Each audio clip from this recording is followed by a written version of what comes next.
அஸ்ஸலாமு அலைக்கும் வரஹ்மத்துல்லாஹி வபரகாத்துஹு. பிஸ்மில்லாஹிர் ரஹ்மானிர் ரஹீம். இந்த குர்ஆன் காலேஜின் வகுப்பின் மூலியமாக இரண்டாம் வகுப்பில் நான் கற்ற விஷயத்தை, நான் புரிந்து கொண்ட விஷயத்தை உங்களிடம் இந்த வீடியோ காணொளியின் மூலமாக பதிவு செய்ய ஆசைப்படுகிறேன்.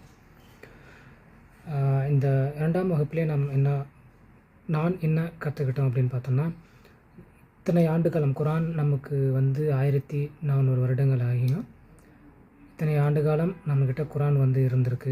அப்படி இருந்தும் நாம் ஏன் அந்த குர்ஆனை அடையலை, நம்ம ஏன் நேர்வழி அடையலை, இது என்ன காரணம்?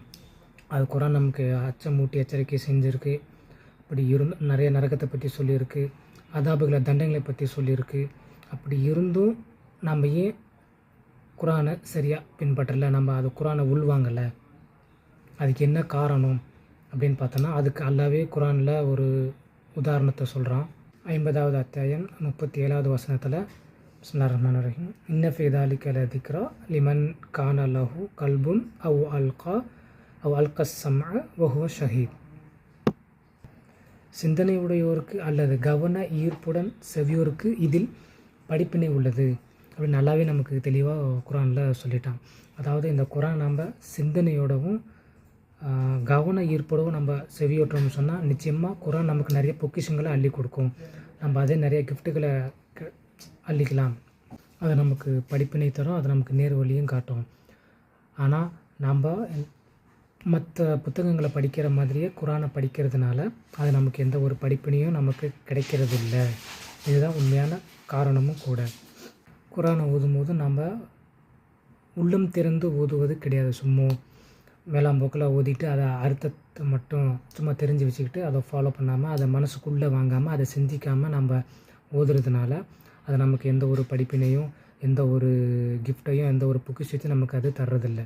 இதுதான் உண்மையான காரணமும் கூட. அப்போது நமக்கு குர்ஆன் உள்ளே இறங்கணும், மனசுக்குள்ளே பதியணும்னு சொன்னால் நம்மளுடைய கல்பு ஓப்பனாக இருக்கணும்.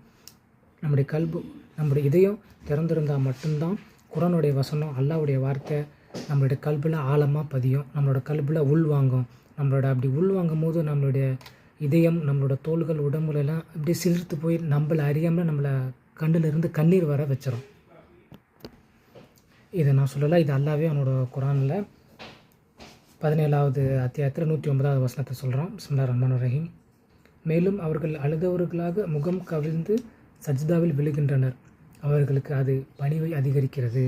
இந்த குர்ஆனை முழுவதுமாக உள்வாங்கி யார் அதை ஓதுறாங்களோ அது நிச்சயமாக அவங்கள இந்த மாதிரி சஜ்தாவில் விழுந்து அவங்க அழுக வச்சு அவங்களோட பணிவை வெளிக்காட்டும் அப்படின்னு அல்லாஹ்வே குர்ஆனில் சொல்கிறான். இதுக்கு உதாரணமாக ஒரு ஹதீஸும் ஒன்று இருக்குது. புகாரி ஹதீஸில் 4582 பதிவு செய்யப்பட்டிருக்கு. அம்ர் பின் மர்வா ரலியல்லாஹு அன்ஹு அவங்க அவங்கக்கிட்ட ரசூல்லா எனக்கு குர்ஆன் ஓதி காட்டுங்க அப்படின்னு சொல்லுவாங்க. அப்போ அந்த நபர், மர்வாங்கிற நபர் ரசூல்லாட்ட சொல்லுவாங்க, யாரும் சொல்ல குர்ஆனே உங்களுக்கு தான் இறங்கியிருக்கு, நீங்கள் போய் என்கிட்ட ஓதி காட்டுங்கன்னு சொல்கிறீங்களேன்னு சொல்லும்போது, இல்லை நீங்கள் ஓதுங்க, எனக்கு அது கேட்குறதுக்கு மிகவும் ஆசையாக இருக்குது, விருப்பமாக இருக்குது அப்படின்னு அவங்க சொல்லுவாங்க. உடனே ரசூல்லா சொல்கிறாங்களே அப்படிங்கிறதுக்காக வேண்டி அந்த சஹாபி என்ன பண்ணுவாங்க, அந்நிசாங்கிற அத்தியாயத்தை ஓதுறாங்க. அப்படி ஓதிக்கிட்டே வரும்போது 41வது அத்தியாயத்தில் அவங்க வரும்போது ரசூல்லா உடனே நிறுத்துங்கன்னு சொல்லிட்டு உடனே அழ ஆரம்பிச்சிடுறாங்க. அவங்க எதனால் அழுகுறாங்கன்னு சொன்னால், ரசூல்லாவோட கல்பு திறந்திருந்தது. குர்ஆன் வசனத்தை கேட்க கேட்க அவங்களே அறியாமலே அவங்க கண்ணிலேருந்து கண்ணீர் வந்துடுது. இதே மாதிரி நம்ம மனிதர்கள் இடத்துலேயே நிறையா பேர் அந்த மாதிரி கேட்டு நானும் கேட்டிருக்கேன். இந்த மாதிரி குர்ஆன் ஓதும்போது என்ன அறியாமலே அழுகை வந்திருக்கு அப்படின்னு. இதே மாதிரி என்னோடய வாழ்க்கை அனுபவத்தில் ஒரே ஒரு தடவை நடந்திருக்கு. நான் ரூம்லேருந்து ஆஃபீஸ்க்கு வரும்போது இப்போது மொபைலில் சூரத்துல் ஜில்சாலஹா இதா ஜுல்ஜிலத்தில் அருள் ஜில்சால் அந்த சூறாவை தமிழாக்கம் குர்ஆனை படிச்சுக்கிட்டே வரும்போது அந்த இடத்துல எனக்கு அழுகை வந்தது. அந்த சூறாவை வாசிக்கும் போது என்னையே அறியாமல் உடம்புலேருந்து அழுகை வந்தது. பக்கத்தில் உள்ள நபர் கூட என்னப்பா ஆச்சு, ஏன் அழுகுற அப்படின்னு சொல்லி ஹிந்திலேயே அவங்க கேட்டாங்க. அதுக்கு வேறு ஏதோ பதில் சொல்லி மழுப்பிட்டேன். ஏன்னா அந்தளவுக்கு என்னோடய உள்ளம் அந்த சூறாவை புரிஞ்சு விளங்கி உள்வாங்கி படிக்கும்போது எனக்கு அதை ரொம்பவும் அந்த மெட்ரோ ட்ரெயின்லேயே அப்படியே நான் அழுதுட்டேன். அப்போ தான் புரிஞ்சுது, உண்மையான குர்ஆன் இந்த அளவுக்கு நம்மளோட வந்து ஒரு தாக்கத்தை ஏற்படுத்தும். நம்மளை அறியாமலே என்னோடய கண்ணிலேருந்து கண்ணிலேருந்து தண்ணீர் வர வச்சிரும் அப்படிங்கிறத உணர்ந்தேன். அதுக்கப்புறமேட்டுக்கு தான் குரானை எனக்கு வந்து இன்னும் கொஞ்சம் நிறையா கற்றுக்கணும், நிறையா தெரிஞ்சுக்கணும். தெரிஞ்சுக்கிறது மட்டும் இல்லாமல் அதன்படி அமல் செய்யணும் அப்படிங்கிற சிந்தனை எனக்கு வந்துச்சு. அதனால் இங்கே குரானை கற்றுக்க முடியாதான்னு தேடிக்கிட்டே இருக்கும்போது தான் உங்களுடைய காணொளி ஒன்று பார்த்தேன். இந்த மாதிரி குரான் காலேஜ் நடக்குது, கிளாஸ் நடக்குது, அதை கலந்துக்கங்கண்டு. அதனுடைய தாக்கத்தினால தான் நான் இன்றைக்கி இந்த குரான் கிளாஸில் நான் சேர்ந்து பயணிச்சுக்கிட்டு இருக்கேன். அப்போது நம்மளோட உள்ளம் திறந்திருந்தால் மட்டும்தான் இது போன்ற தாக்கத்தை ஏற்படுத்தும். இந்த மாதிரி மக்காவில் தொழுக வைக்கக்கூடிய இமாம்கள் கூட ஓதிக்கிட்டே இருக்கும்போது திடீர்னு அவங்கள அறியாமலே அழுகுவாங்க. அந்த வீடியோ காணொலியில் கூட யூடியூப்பில் நான் பார்த்துருக்கேன். அப்போல்லாம் நான் யோசிப்பேன், என்னடா எதுக்கு அழுகுறாங்கன்னே தெரியலையே அப்படின்னு. அப்போது அதனுடைய தமிழ் அர்த்தத்தை குரான் ஓதி அதோட தமிழ் அர்த்தத்தை விளங்கி உள் வாங்கும்போது நம்மளை அறியாமலே கண்ணில் கண்ணீர் வர வச்சிருது அப்படிங்கிறது. அந்த உணர்வு இன்னும் எனக்கு வேணும், மீண்டும் எனக்கு அந்த மாதிரி ஒரு உணர்ச்சி, உடல் சிலிர்ப்பு எனக்கு இன்னும் அதிகரிக்கணும், இன்னும் நிறையா வேணும்.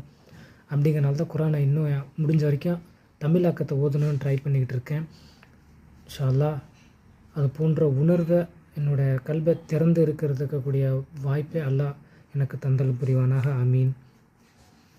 இந்த 2ஆம் வகுப்பினுடைய நான் தெரிஞ்சுக்கிட்ட கருத்து இதுதான். நம்மளுடைய உள்ளம் வந்து எப்பவும் திறந்திருக்கணும்.